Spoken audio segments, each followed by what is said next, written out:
Assalamualaikum warahmatullahi wabarakatuh. Perkenalkan, nama saya Izatul Alawiyah dari Hukum Keluarga Islam. NIM saya 240 10 139 dan rekan saya. Bismillahirrahmanirrahim. Assalamualaikum warahmatullahi wabarakatuh. Alhamdulillah rabbil alamin, wassalatu wassalamu ala asrafil anbiya wal mursalin sayyidina wa nabiyina Muhammadin wa ala alihi wa sahbihi ajma'in, amma ba'd.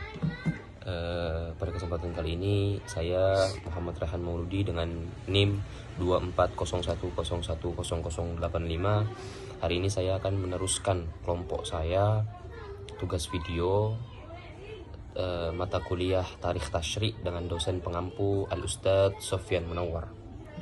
Di sini kami akan menjelaskan tentang tasyrik masa sahabat dan tabi'in besar. Pengertian tari dan tasyrik berasal dari dua kata, tari dan tasyrik. Dalam bahasa Arab artinya tulisan atau pencatatan. Nah, sedangkan tasyrik yaitu jalan yang biasa dilalui. Tasyrik bermakna perbuatan, penetapan dan proses dalam menentukan segala perundangan. Jadi, tari tasyrik yaitu menentukan dan penetapan perundang-perundangan yang mengatur hukum perilaku orang-orang yang mukallaf dan berbagai keputusan serta peristiwa yang terjadi di antara mereka. Nah, yang kedua yaitu ada masa sahabat. Setelah wafat Nabi Muhammad SAW, kekhalifahan dipimpin oleh Abu Bakar, Utsman, Umar dan Ali.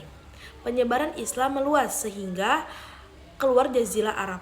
Nah, di bawah kepemimpinan khalifah dan para sahabat, proses tasyrik mengalami kemajuan yang mengesankan. Hal ini ditandai dengan munculnya metode penetapan hukum baru, yaitu ijma sahabat dan qiyas.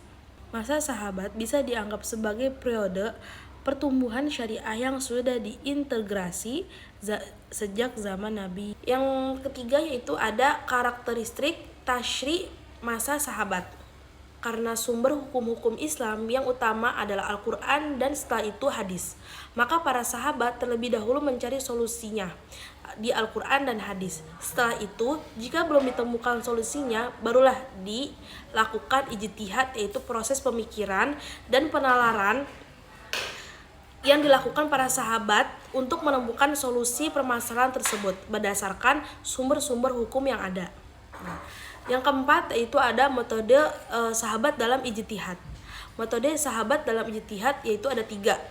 Ada qiyas, istihasan, dan maslahatan.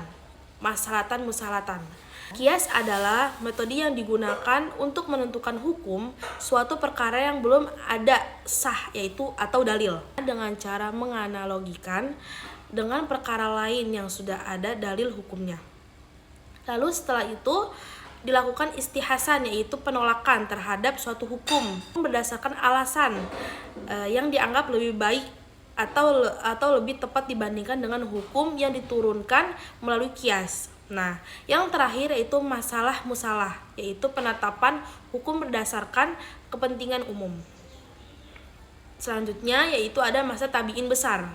Nah, setelah wafat para sahabat besar, Islam menyebar ke Irak, Syam, Mesir, dan wilayah lainnya. Kemudian muncullah madrasah fikih di Mekah, Madinah, dan Kufah, dan Basrah.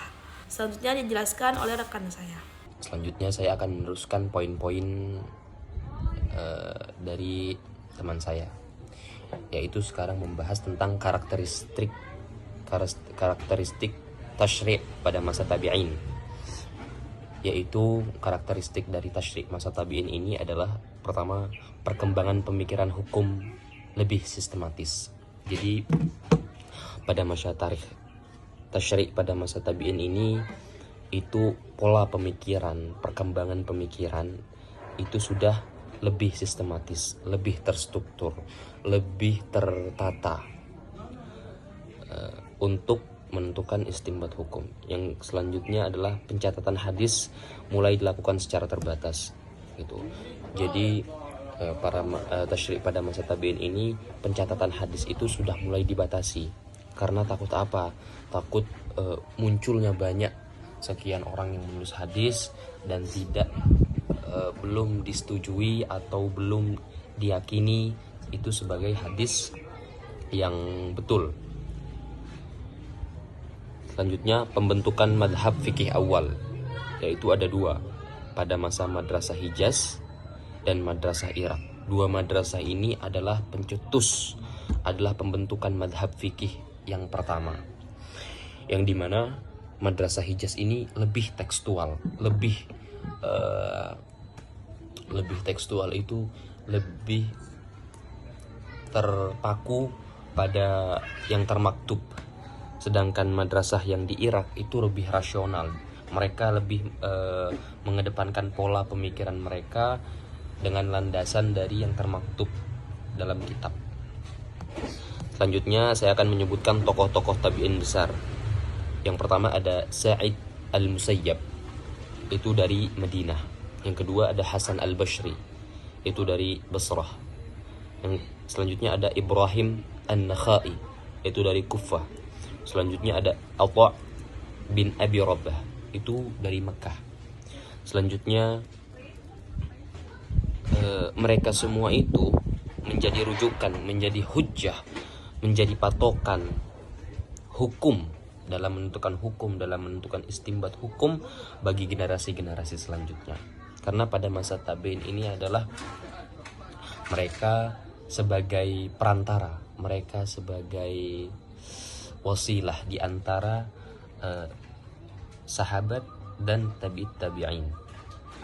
Selanjutnya, peran tabi'in dalam tarikh tasyri', yaitu menjadi penghubung ilmu antara sahabat dan generasi setelahnya. Gitu.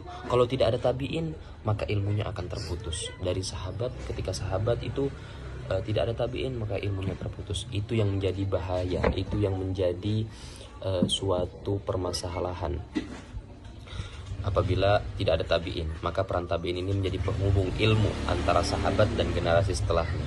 Yang selanjutnya, peran tabi'in dalam tarikh tasyri' adalah meneruskan ijtihad dan memperluas metode istinbat hukum. Jadi mereka, para tabi'in ini, meneruskan ijtihad para sahabat. Para sahabat itu meneruskan ijtihad dari Rasulullah SAW dan memperluas metode istinbat hukum. Jadi para tabi'in ini memperluas metode istinbat hukum. Karena apa? Seiring perkembangannya zaman, seiring zaman itu berlalu, persoalan-persoalan Islam itu mulai timbul dengan berbagai macam. Kalau mereka tidak mengembangkan, tidak memperluas, tidak memperbaharui, tidak membuat istinbat hukum yang baru, maka itu akan menjadi suatu awal mula akan kehilangan tujuan,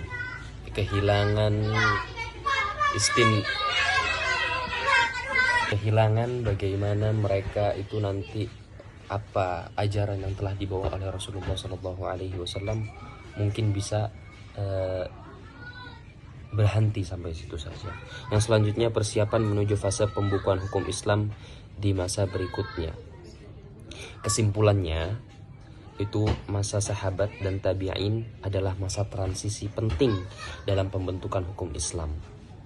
Kedua masa ini memperkuat pondasi ijtihad dan sumber hukum Islam. Jadi peran di masa sahabat dan di masa tabi'in ini peran yang cukup penting bagi perkembangan hukum Islam.